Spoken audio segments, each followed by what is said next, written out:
Vậy nó học chơi không bia gì. Trầu đi luôn. Cho cứ ti tát tổ để cắt trầu. Dùng chuồng canh chảy đó. Thế là giờ cho nó nên cắt trầu thế là hóa chi nào? Ý à bây giờ cắt trầu đó cắt trầu lía là cắt trầu đó. Trầu lía này. Cái trống đó.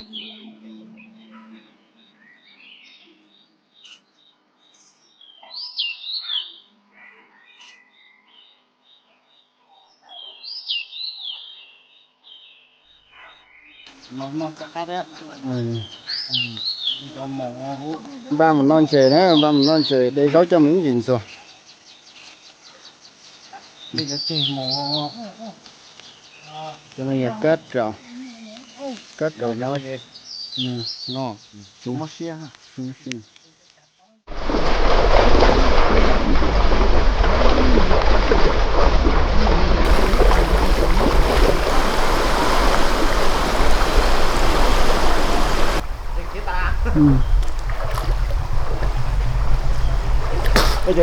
trời ơi, tụi nó ta tài không đâu. Thế là chuyện cấp ta ha. Đó là chuyện đến chế nó là chuyện khác khỏi cái thôi tao nghe rồi. Nói chuyện nhớ kìa.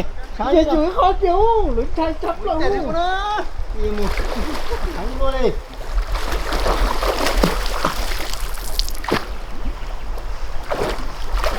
Một tí rồi thấm là con có một tí rồi, tí tiên trừ đây. Tê.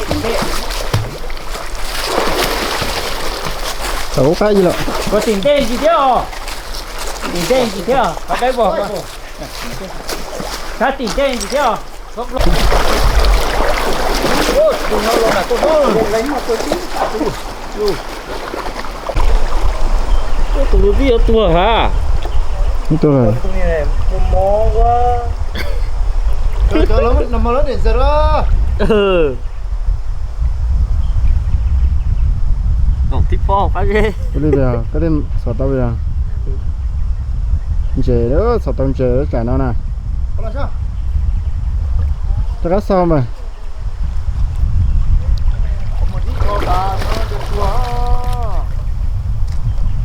Bởi có cái khử nát tình của ngoài trong một chỗ ở đây thế còn mà. Giờ nó cầu ly á cũng mà.